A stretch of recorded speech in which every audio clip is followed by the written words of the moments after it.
ভাই শওকত ভাই। আচ্ছা আপনারা একটু সামনে জায়গা দেন, চ্যানেলগুলো এখানে দাঁড়াবে, আমাদের মিটিং নেবে।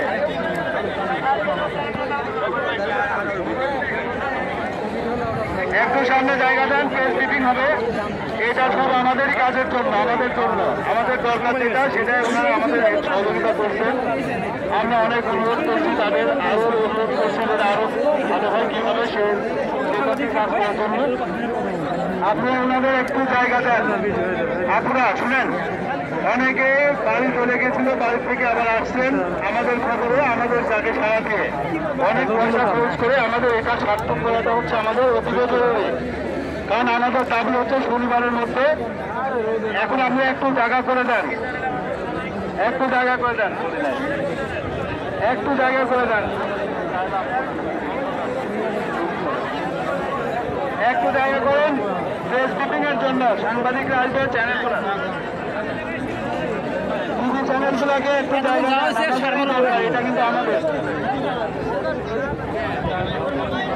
টিভি চ্যানেলগুলো জায়গা করে দেয়, টিভি চ্যানেলগুলো জায়গা করে দেয়। একটু সাইড করেন, একটু সাইড দেন, এটা কিছু লোক সরে দেন, একটু পিছনে দেন, একটু পিছনে দেন, একটু পিছনে দেন, একটু পিছনে দেন।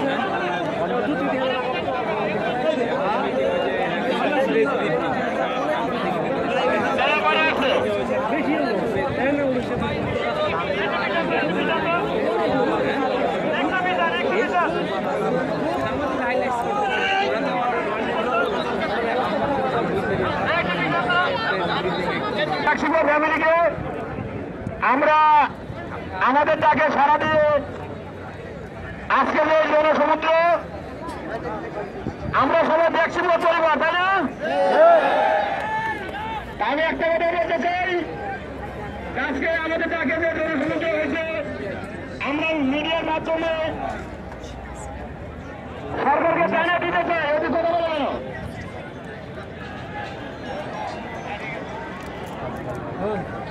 আমরা উপদেষ্টা মহলে জানাতে চাই যে ভ্যাকসিনের প্রতি কেন এত অবিচার?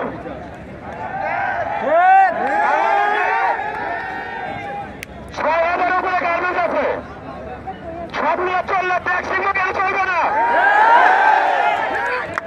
আমাদের একটাই স্লোগান, আমাদের ভ্যাকসিন সুবিধা দিতে হবে, আমাদের ব্যক্তিকে গিয়ে খুলে দিতে হবে, আমাদের ফ্যাক্টরি খুলে দিতে হবে। আমরা আজকে মানবতার মাধ্যমে, শান্তিপূর্ণ মানবতার মাধ্যমে সরকারকে জানাতে চাই, আগে দিতে পারবে না। আমরা উপদেষ্টা বলে জানাতে চাই আমাদের অন্য দাবি না, আমরা শিক্ষা চাই না, আমরা কর্ম চাই, আমরা কর্ম চাই, কর্মকারী হতে চাই। আমাদের প্রতি জ্ঞানীয়ত বৈষম্যতা 5ই আগস্টের পর থেকে ভ্যাকসিনের প্রতি কেন বৈষম্যতা? আমরা বৈষম্য বিরোধী বাংলাদেশ চাই। আমরা কি চাই? বাংলাদেশ চাই বৈষম্য বিরোধী। আমাদের এই খবর মশলা হলে আমরা যেন এই বৃহস্পতির মধ্যেই একটা রেজাল্ট পাই। সরকার আমাদের তাকে সারানো দেয়, আমরা বৃহস্পতির মধ্যে দেখবো, এরপরে কঠিন পদক্ষেপ নেব। আমরা এরপরে প্রোগ্রাম ঢাকাতে যাবো, স্বরাষ্ট্র মন্ত্রণালয়ে যাবো, আমাদের প্রথম দেখা হবে। আমরা এতটুকু যেতে যাচ্ছি না, মন্ত্রণালয়ের পক্ষ থেকে দেখবে আমাদের এত লোক আছে, প্রায় 40,000 উপরে ফ্যামিলি আছে। আমাদের ভ্যাকসিন বোতানো খুলে দেয়, বৃহস্পতির মধ্যে করে আমরা একটা ভালো রেজাল্ট পাই। যদি বৃহস্পতি রেজাল্ট না দেয়, আমরা কিন্তু এর সাথে আরো 72 লোক আসবো, একটা কঠিন পদক্ষেপ নেব। আমরা এ বলে আমার কথা শেষ করছি, এরপরে কথা বলবো আমাদের সাথে।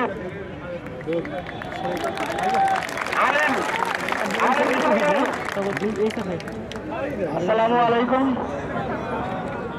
আমরা ভ্যাকসিনপুর পরিবারের পক্ষ থেকে প্রত্যেকের প্রতি সালাম। আমরা যে পরিশ্রম বা আশা নিয়ে আজকে এখানে উপস্থিত হয়েছি, সেটার বাস্তবায়ন আমাদের করতেই হবে। কারণ আমরা স্বাধীন দেশে শান্তিপ্রিয় মানুষ, স্বাধীনভাবে কর্ম করে বাঁচতে চাই। আমরা কোনো বিশৃঙ্খলতা চাই না। আমাদের ভ্যাকসিন কোড যত ধরনের জটিলতা আছে, অন্তর্বর্তীকালীন সরকার তথা আমাদের রাষ্ট্রীয় ব্যবস্থার মাধ্যমে এটার সুস্থ সমাধান চাই এবং বৃহস্পতিবারের মধ্যে চাই। আমরা আগামী শনিবার, আজকে আমাদের মানববন্ধনের যে মূল প্রতিবদ্ধ বিষয় ছিল শনিবার কর্মচঞ্চল পরিবেশে কর্মবনা নিয়ে আমরা আমাদের প্রাণপ্রিয় কর্মসংস্থানে যার যে শিফট করা আছে সেই শিফটে আমরা কর্মে যাব। এটা ছিল আমাদের চাওয়া, আজকের চাওয়া। আর আমাদের এই সকলের অনুষ্ঠিতিতে এটাও প্রমাণ করে আমরা কোনো ধরনের বিশৃঙ্খলতা বা কোনো ধরনের নাশকতা চাই না। আমরা শান্তিপ্রিয় মানুষ, শান্তিপ্রিয়ভাবে বাঁচতে চাই। পরিবার নিয়ে দেশের সাথে, জনগণের সাথে, নিজের সাথে নিজেকে প্রতিষ্ঠিত করতে চাই। আমরা 40,000 লোক কাজ করি, এইখান থেকে আমাদের রাজস্ব দিতে হয়, সেটা প্রত্যক্ষ পরোক্ষ।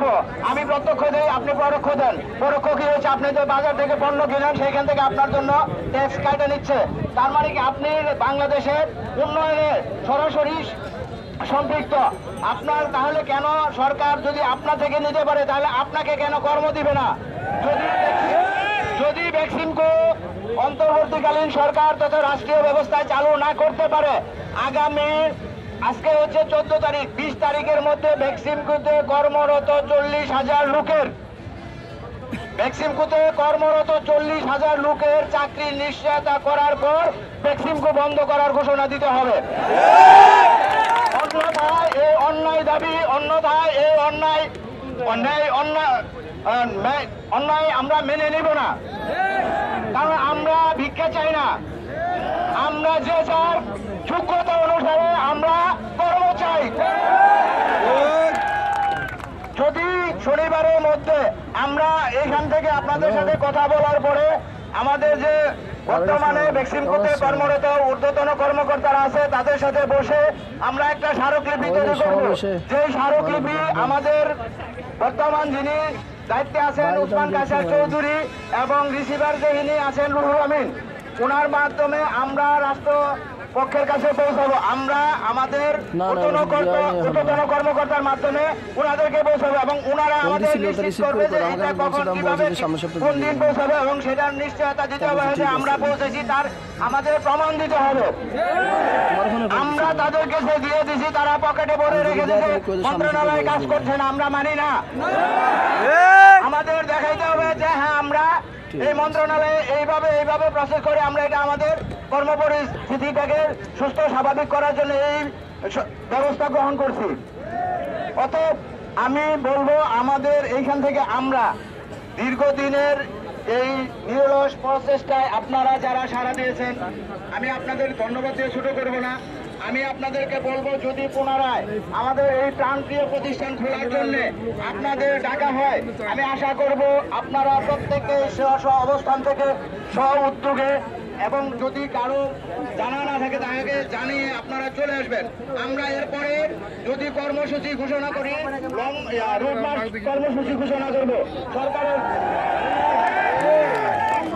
আমরা রোড মার্চ, আমাদের প্রতিষ্ঠান খুলতে হবে, আমাদের কাজ দিতে হবে, আমাদের এলসি খুলতে হবে, ব্যাংকিং সুবিধা দিতে হবে। যদি না দিতে পারে তাহলে এটা তাদের রাষ্ট্রীয় ব্যবস্থায় আমাদের চাকরির ব্যবস্থা করে দিতে হবে। আমরা এখানে কেউ অদক্ষ নই। আমরা যেহেতু চাকরি করি, যে কাজ করি সেই কাজে অনুপাতে আমার দক্ষতা আছে। আমার দক্ষতা অনুযায়ী সরকারকে নিশ্চয়তা দিতে হবে, হ্যাঁ আমি ভ্যাকসিন খুলবো না, তোমার চাকরি নিশ্চয়তা আমি এত তারিখে দিব, সেটা আমাদেরকে রিটেন দিতে হবে, অন্যথায় আমরা মানি না, মানবো না। ধন্যবাদ সবাইকে। অনুরোধ করছি এই প্রোগ্রাম কবে থেকে শুরু হয়েছে, আজকের কর্মসূচি আগামী কি করব বলার জন্য। আসসালামু আলাইকুম। আমার প্রাণ প্রিয় বেক্সিমকো প্রতিষ্ঠানের যারা সর্বস্তরে এখানে জমায়েত আছেন সবাইকে আমার পক্ষ থেকে প্রাণঢালা অভিনন্দন শুভেচ্ছা জানাই। বাংলাদেশ সেনাবাহিনী, বাংলাদেশ পুলিশ, আমাদের প্রশাসনিক কর্মকর্তা যারা আছে, বিশেষ করে আমার সাংবাদিক ভাইয়েরা যারা সকাল থেকে আমাদের এই আজকের এই কর্মসূচি কাভারেজ করতেছে, তাদেরকে ধন্যবাদ। আমি আমার আগের সব ভাইরা আপনাদের সবকিছু বলে গেছে, শুধুমাত্র আমি একটা কথা বলবো, আমাদের বেক্সিমকো ইন্ডাস্ট্রিয়াল পার্কের 40,000 পরিবার, যার সাথে 3.5 লক্ষ মানুষ জড়িত, তাদের প্রত্যেক দায়ে সম্পন্ন নিতে হবে সরকারকে, যদি আমাদের ইন্ডাস্ট্রিয়াল পার্কের যদি কোনো প্রতিষ্ঠান খোলা না থাকে। আমরা এরা বলতে চাই, আমরা এখানে যারা আছি, আমরা যারা শ্রমিক ভাই বোন, কর্মকর্তা কর্মচারী আছি, সবার একটাই দাবি, আমাদের বেক্সিমকো ইন্ডাস্ট্রিয়াল পার্কের সকল প্রতিষ্ঠান খুলে দিন, আমাদের কর্ম ফিরে যেতে দিন। আমরা কাজ করব, টাকা নিব।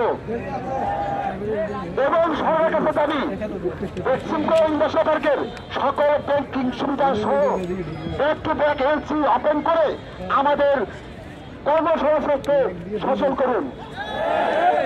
আর সর্বশেষ একটা কথাই, যদি আমাদের আজকের কর্মসূচি থেকে আমরা একটা জিনিস ঘোষণা দিচ্ছি, আগামী শনিবারের মধ্যে যদি আমাদের এই পরিকল্পনা অনুযায়ী সরকার এবং আমাদের প্রশাসনিক কর্মকর্তা আমাদের দাবি যদি না মানে, তাহলে আমরা শনিবার থেকে কঠোর কর্মসূচিতে যাব। আমরা আশা করি আমার সকল শ্রমিক ভাই বোনেরা আমাদের অপেক্ষা থাকবেন, আমরা যে কোনো কর্মসূচি দেবো না কেন, আমরা আপনাদের পাশে পাবো। আমি বর্তমান সরকারকে বলতে চাই, আমরা বৈষম্য চাই না, আমরা কর্ম চাই। ধন্যবাদ সবাইকে। আসসালামু আলাইকুম।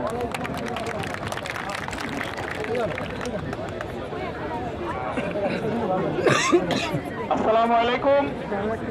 আজকের এই মাঠে উপস্থিত এবং যারা আসতে পারে নাই, আমরা নিজেরাই আসলে অনেক মানুষ ওখান থেকে দূর থেকে এখানে আসতে বলি নাই, কারণ এত মানুষের জায়গাতে এখানে সম্ভব হতো না। তো সবাইকেই যাদেরকে আসতে বলি নাই এবং যারা আসছেন সবাইকে আন্তরিক অভিনন্দন। আজকে আমরা এখানে কেন আসছি এটা নিয়ে আমি আর বলবো না, আমার একটি কথাই বলা আছে, সারা দেশে বেশ কিছু মানুষ, বেশ কিছু প্রতিষ্ঠান যারা কর্ম করতে করতে কান্না করে, আর আমরা এখানে কর্ম করার জন্য কান্না করতেছি। এর চেয়ে বড় বৈষম্য আর কি আছে? অনেকক্ষণ থেকে রোদ্রে আপনারা অপেক্ষা করতেছেন, আপনাদেরকেও কষ্ট দেব না, সংক্ষেপে শুধু এই কথাই বলবো, রাষ্ট্রের শীর্ষ ব্যক্তির কাছে প্রশ্ন রাখবো, আমরা এই নিরীহ শ্রমিক, আমাদের কি কোনো অপরাধ আছে? থাকলে কি বলেন, আর না থাকলে আমাদেরকে কেন কষ্ট দিচ্ছেন? আমাদের বদৌলতে, আমাদের মারফতে, আমাদের মাধ্যমে আমাদের পরিবার পরিজন, বাচ্চা কাচ্চা, মা বাবা, অসুস্থ মানুষ ওষুধ পায়, আমাদেরকে কষ্ট দিচ্ছেন, আমাদের অপরাধটা কি? আমাদের এই 40,000 শ্রমিক নিয়ে বৈষম্য করা চলবে না। আমাদেরকে বাধ্য করবেন না শান্তি বিঘ্ন ঘটাইতে। আমরা যখন আমাদের প্রয়োজনীয় কান্না করব, তখন নিশ্চয়ই অন্যের শান্তি বিঘ্ন হতে পারে, অপরাধী মনে করবেন না।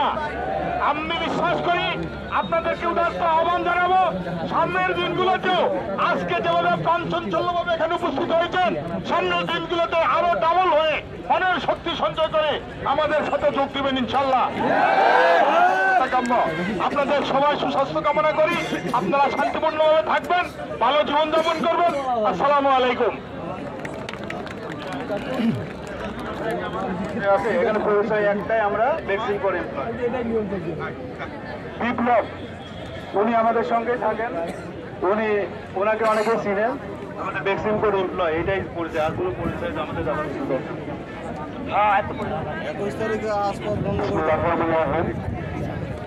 আমার সামনে সাংবাদিক ভাই ভাইরা উপস্থিত আছেন এবং আমার আশেপাশে আমার ছোট্ট ভাইরা উপস্থিত আছেন, এবং তার সামনে আমার ভাই বোন এবং মায়েরা সবাইকে উপস্থিত আছেন। আজকে যে কারণে উপস্থিত হয়েছে আমরা, অথবা অনেকে জানি অনেকে জানি না, এরকমই। কিন্তু আমরা এটা এই জন্য করতে পেরেছি যে আজকে যে সংগ্রাম আমরা দেখিয়েছি এবং যে শান্তিপূর্ণ যে মানববন্ধনটা আমরা করতে সফল হয়েছি, আমি মনে করি বাংলাদেশে এই সর্বপ্রথম প্রাচীনকে এই রকমের শান্তিপূর্ণ সুস্থ একটি মানববন্ধন করে দেখিয়েছে। এটাই প্রাচীনকে শ্রমিকের ভদ্রতার প্রমাণ। আর কোনো ভদ্রতার প্রমাণ আমরা আর কাউকে দিতে পারবো না। এই শ্রমিকের সমন্বয় অনেকে জানেন না হয়তো বা, এখানে আমার কিছু স্যার আছেন, আমার ছোট্ট স্যার মুন্নাফ স্যার, তার সঙ্গে আরো কিছু আছে। ওনারা অত্যন্ত পরিশ্রমের মাধ্যমে অনেক পরিশ্রম, আপনারা হয়তো দেখতেছেন আপনাদের মাথার ব্যানার, এই যে আপনার যে কিছু অ্যারেঞ্জ করছি, এটা কিন্তু আপনারা কেউ ছিলেন না, তাহলে এগুলো কিন্তু করতে হয়েছে না। তাহলে অবশ্যই স্যাররা আমাদেরকে সাপোর্ট করে আমাদের সাথে থেকে, আমার সাথে আরো 5 জন এভাবে আছে আপনাদের শ্রমিকের পক্ষে কথা বলার জন্য। যাই হোক, এই সব মিলিয়ে আমরা 2টা মিটিং সেনাবাহিনীর সঙ্গে করছি। ইতিমধ্যে আপনারা অনেকে জানেন না, 2টা মিটিং করছি। একটা মিটিং এর অপেক্ষায় আমরা আছি, সেটা আমাদের ডিসিশনের মিটিং। যে মিটিং এ আমাদের ডিসিশন হবে যে আমরা অবশ্যই কোম্পানিতে ফিরে যেতে পারবো কি পারবো না, এটা আমাদের লাস্ট মিটিং। এবং আমি চাই, বাংলাদেশ সেনাবাহিনী অনেক হেল্প করেছেন আমাদেরকে, ওনাদেরকে আমাদের শ্রমিকের পক্ষ থেকে অনেক অনেক শুভেচ্ছা এবং ভালোবাসা এবং সালাম। আর বাংলাদেশ আমাদের কাশিম পুলিশও আমাদেরকে অনেক হেল্প করছে।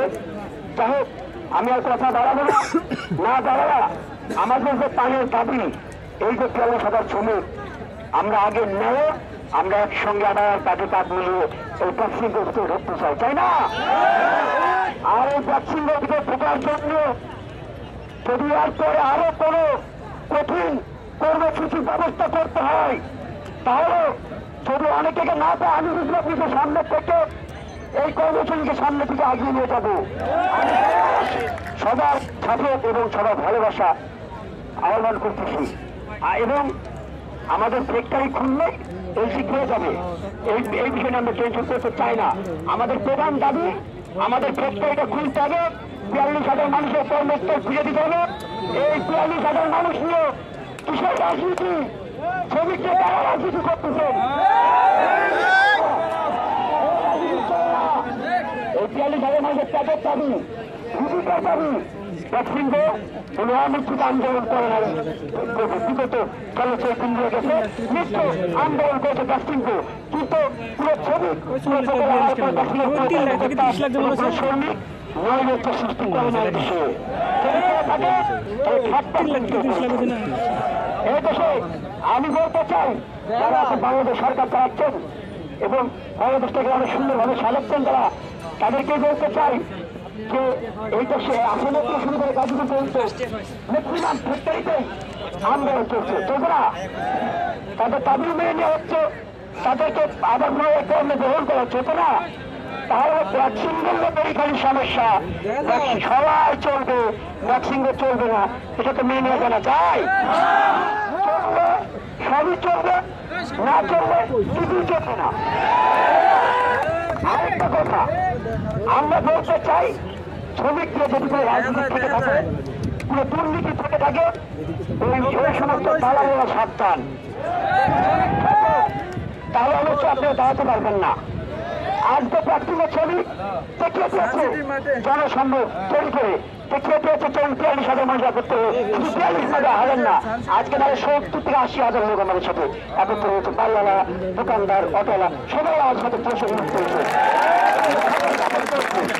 আমরা একটা কথা বলতে শ্রমিকের পক্ষ থেকে, আগামী দিনে যদি আমাদের কোনো কর্মসূচি থাকে, এই প্রার্থীরা খোলার জন্য যে কোনো কর্মসূচি আমরা হাজির রাজি রাখলাম।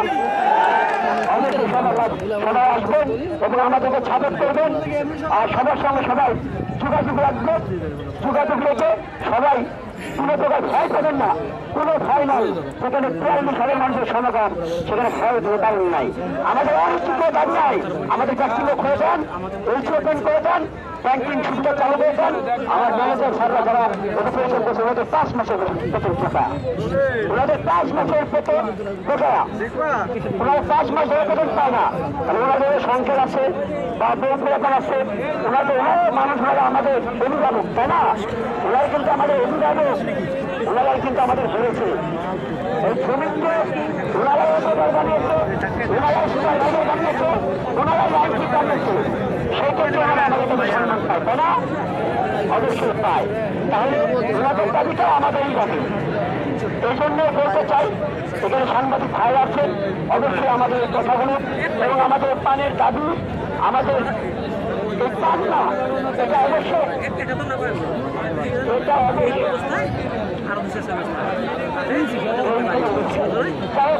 এখানে আমার সাংবাদিক ভাই আছেন, সবার প্রতি আমার অনুরোধ থাকবো, আমাদের ভাষাগুলো, আমাদের নিউজগুলো এবং আমাদের কান্না এবং আমাদের কর্মবন্ধ থাকে যে আমাদের যে বন্ধু, আপনারা টেলিভিশনের মাধ্যমে এবং বিভিন্ন জায়গায় এখানে তুলে করবেন। এইগুলো আপনাদের কাছে মনে রাখছি, সমস্ত ছেলে ভাই আজকে তুলে তুলে নিচ্ছি। আজকের মতো আমাদের কর্মসূচি এটাই শেষ। আরো যদি কর্মসূচি আমরা আবার